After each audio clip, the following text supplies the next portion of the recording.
আজিজ, কাল এক্সাম আছে, সকাল সকাল বাড়ি যেতে হবে। আরে রাখ তোর এক্সাম, এই তো কেবল 9টা বাজলো, এখনো ইন্টার ও অনেক বাকি। আয় শাহিন, খেইলে এই চ্যাপ্টারটা শেষ করেই খাবো, ভালো রেজাল্ট করতে হবে না? আব্বার স্বপ্ন আমাকে সফল করতেই হবে। কাল তো পরীক্ষা দিতে যাবি, কিসে যাবি বলতো? সমীরুল্লাহ স্কর্পিও ভাড়া করেছে, রাজুরা টাটা সময় ভাড়া করেছে, আর আমি এত গরিব, একটা গাড়ি ভাড়া টাকা তোকে দিতে পারছি নি। তুমি চিন্তা করো না মা, আব্বার যে পুরনো সাইকেলটা আছে ওইটা নিয়ে আমি পরীক্ষা দিতে যাব। কোথায় যাচ্ছি? আমারও তো পরীক্ষা দিতে যাচ্ছি, আমাদের কিভাবে আটকাছেন কেনে? আগে এমএলএ চলে যাবে, তারপর তোরা যাবি। সাইডে লাগা।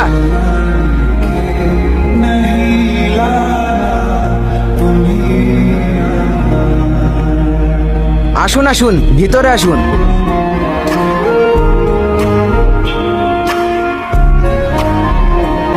কি ব্যাপার স্যার, আমার খাতা কাটলেন কেন? চুপ! এখানে পরীক্ষা দেওয়া হচ্ছে না ফাজলামো করা হচ্ছে? আমি তো পরীক্ষায় দিচ্ছি, আপনি খাতা কাটলেন কেন? পরীক্ষার হলে বই দেখে দেখে লেখা হচ্ছে, বেরিয়ে যা পরীক্ষার হল থেকে। স্যার, আপনি কিন্তু ভুল করছেন।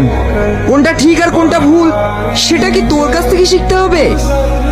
আপনি আমাকে চেনেন না, চিনলেই খাতাতে হাত দেওয়া শ্বাস পেত। হ্যালো ড্যাড, এখানকার একটা শিক্ষক আমার খাতা কেড়ে নিয়েছে আর বেয়াদবি করছে। আমার ছেলে খাতা কাটেছেন কেন?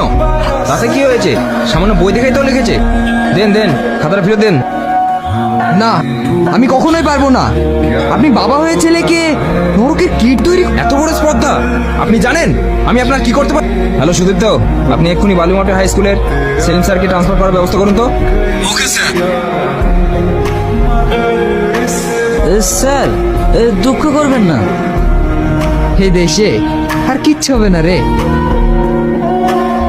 আচ্ছা ডাক্তারবাবু, আমার ছেলেকে তো সব বড় বড় নার্সিংহোমে দেখালাম, সব ডাক্তারই বলছে আমি এই চিকিৎসা করতে পারবো না।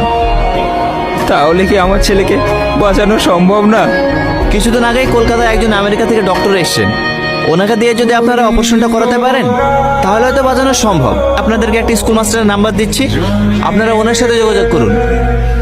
ওই ডাক্তার কি স্কুল মাস্টারের কথা? ওই মাস্টারমশাইয়ের কাছেই নাকি ডাক্তারবাবু পড়াশোনা করেছেন। আপনি একবার এই নাম্বারটা ফোন করে দেন। নেক্সট। আপনারা ভিতরে যান। স্যার আসবো? হ্যাঁ আসুন। হাই, তুমি? মাস্টার আপনি? হ্যাঁ আমি। চিনতে পেরেছেন তাহলে?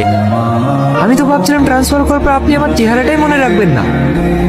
আমাকে ক্ষমা করে দিন মাস্টারমশাই, সেদিন যদি আমি আপনার কথা শুনে আমার ছেলেকে সঠিক শিক্ষা দিতাম তাহলে আজ আমাকে এই দিনটা দেখতে হতো না। সেদিন